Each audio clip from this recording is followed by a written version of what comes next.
Selamat sore Jemaat Every Nation. Sore hari ini kembali di acara Sela kita punya kesempatan untuk menyembah Tuhan bersama-sama serta merenungkan kebenaran firman Tuhan. Mari kita berdoa. Bapa dalam surga, terima kasih untuk sore hari ini. Terima kasih untuk apa yang Kau sudah lakukan dalam kehidupan kami. Tuhan, sebentar kami akan punya kesempatan untuk datang kepadamu, dan kami percaya hari ini kami akan dikuatkan lewat kehadiran-Mu, lewat firman-Mu di dalam nama Tuhan Yesus. Amin.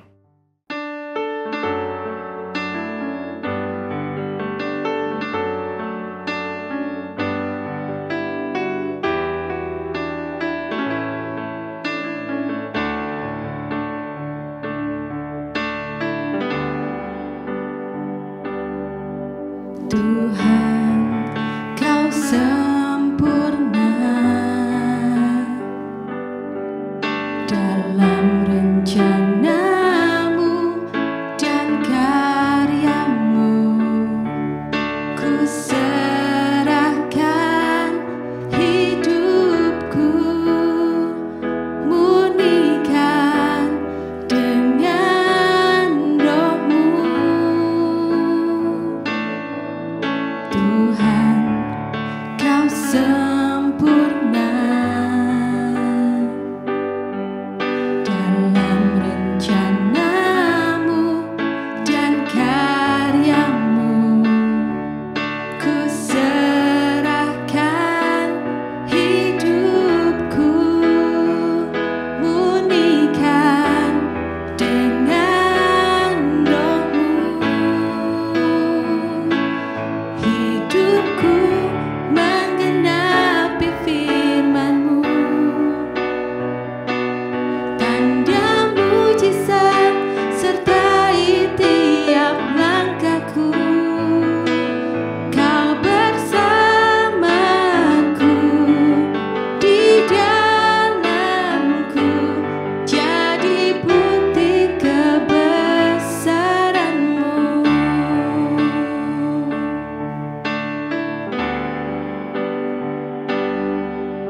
Tuhan, Kau sempurna dalam rencana-Mu dan karya-Mu. Ku serahkan hidupku, murnikan dengan Roh-Mu. Hidupku menggenapi firman-Mu, tanda mujizat sertai tiap langkahku. Kau bersamaku, di dalamku, jadi bukti kebesaran-Mu. Hidupku menggenapi firman-Mu, tanda mujizat sertai tiap langkahku. Kau bersamaku, di dalamku, jadi bukti kebesaran-Mu. Kau bersamaku, di dalamku, jadi bukti kebesaran-Mu. Kau bersamaku, di dalamku, jadi bukti kebesaran-Mu.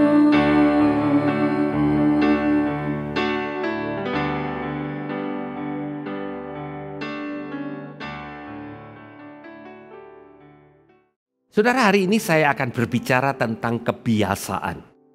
Dalam konteks membangun kebiasaan, secara spesifik membangun kebiasaan rohani.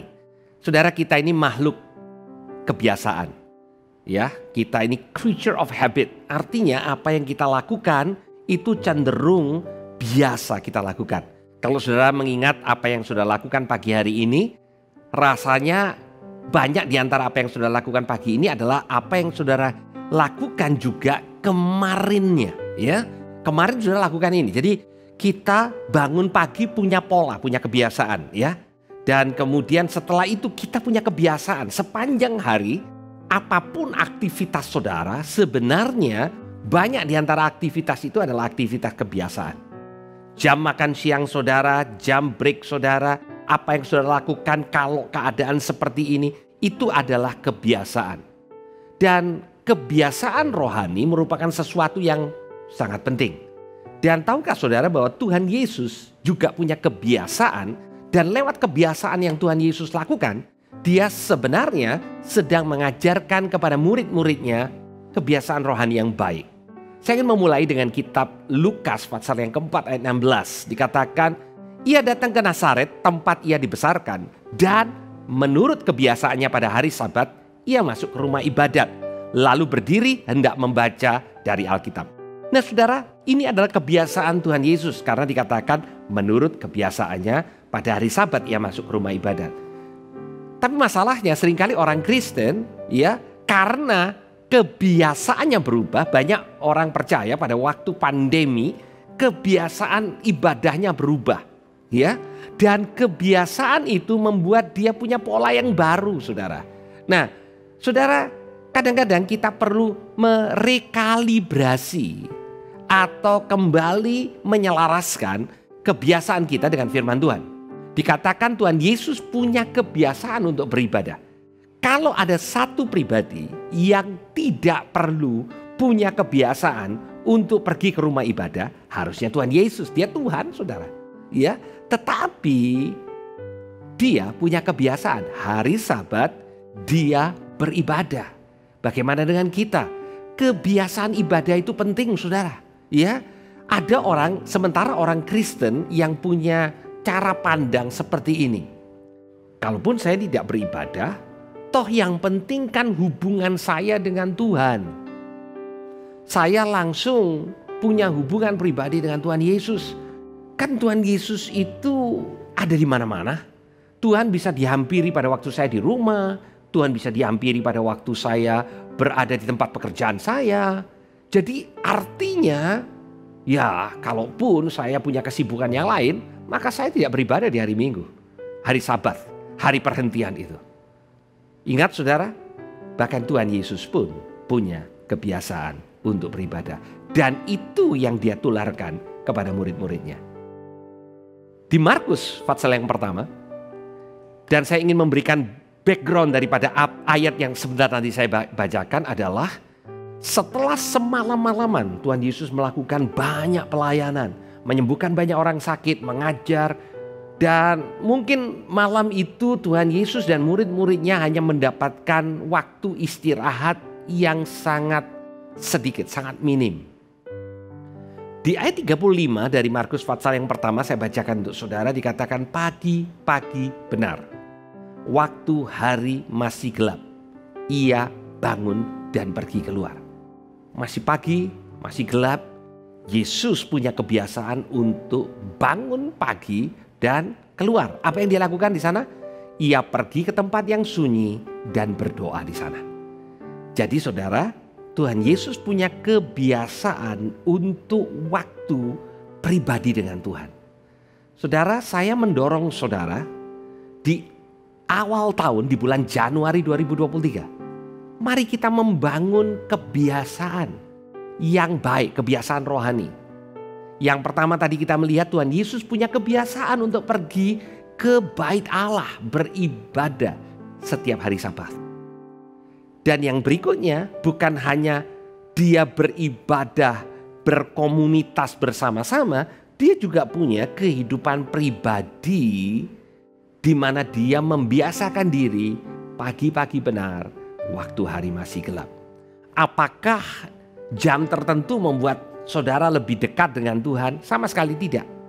Tetapi ada orang yang tidak punya kebiasaan rohani untuk bersekutu dengan Tuhan. Kalau saya berbicara dengan orang Kristen dan saya tanya, biasanya kapan berdoa? Dan dia katakan, oh kan Tuhan itu ada di mana saja, dan Tuhan juga mengajarkan kepada kita bahwa berdoalah senantiasa. Jadi kadang saya pagi, kadang siang, sore, malam, pokoknya seadanya waktu.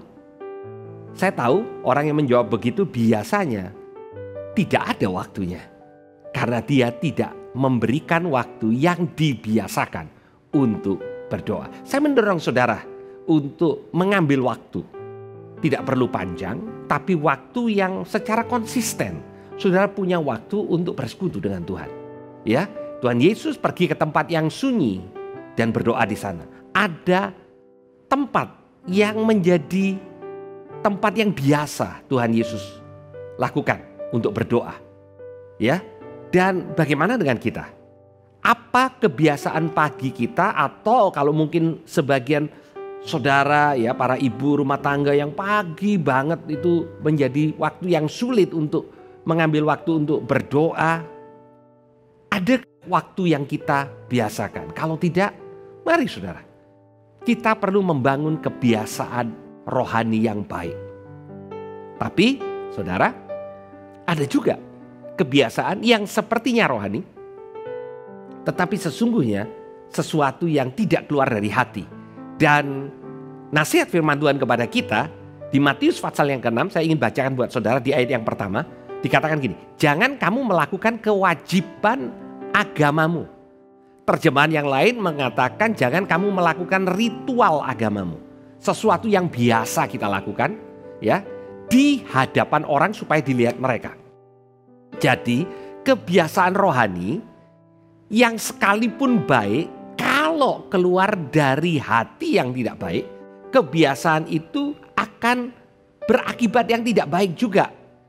Itu sebabnya Tuhan katakan, ingat jangan kamu melakukan ritual atau kewajiban agamamu di hadapan orang banyak supaya dilihat mereka. Karena jika demikian kamu tidak beroleh upah dari Bapamu yang di surga. Artinya tidak ada perkara yang baik, tidak ada blessing atau berkat Tuhan atas ritual agama atau kebiasaan rohani yang kita lakukan. Konteks yang Tuhan katakan di sini adalah di ayat yang kedua. Jadi apabila engkau memberi sedekah, jangan engkau mencanangkan hal itu seperti yang dilakukan orang munafik di rumah ibadah dan di lorong-lorong supaya mereka dipuji orang. Nah, saudara, di sini kita melihat bahwa memberi pun itu satu kebiasaan. Tapi kebiasaan yang baik, kebiasaan rohani yang baik itu dihasilkan dari hati yang baik pula. Karena kita bisa punya kebiasaan, tetapi kebiasaan itu dilahirkan dari hati yang mau dipuji. Jadi saudara bisa punya kebiasaan berdoa bukan karena saudara pengen bersekutu dengan Tuhan, tetapi supaya dipuji. Ada orang-orang tertentu melakukan kebiasaan berdoa dan berpuasa supaya dilihat hebat rohani. Nah, apa yang Tuhan ingin sampaikan kepada kita? Yang pertama saya ingin simpulkan, bangun kebiasaan rohanimu. Baik itu beribadah, baik itu dalam keseharianmu setiap hari dalam doa dan membaca firman Tuhan. Tetapi yang kita perlu waspadai adalah kita membangun kebiasaan rohani dengan hati yang baik, dan semakin kita melakukan dengan hati yang baik, semakin hati kita ditransformasi. Tetapi kalau kita memulai dengan membiasakan diri untuk beribadah supaya dipuji, maka justru kita kehilangan esensi ibadah itu sendiri. Manfaat ibadah itu jadi dikatakan tidak ada buat saudara. Manfaatnya adalah pujian dari orang lain. Apakah saudara bisa bertahan? Ada orang yang bertahan di dalam kebiasaannya karena dia selalu dipuji. Sampai satu saat orang tidak lagi memuji dia, dan karena kebiasaan itu dibangun untuk pujian, akhirnya dia mengatakan, saya tidak akan lagi lakukan itu. Saya tidak lagi mau memberi, toh orang tidak menghargai pemberian saya. Saya tidak lagi mau datang ke gereja karena toh saya dibeginikan, dibegitukan. Akhirnya kebiasaan rohani yang salah akan membuat mereka menjadi frustasi.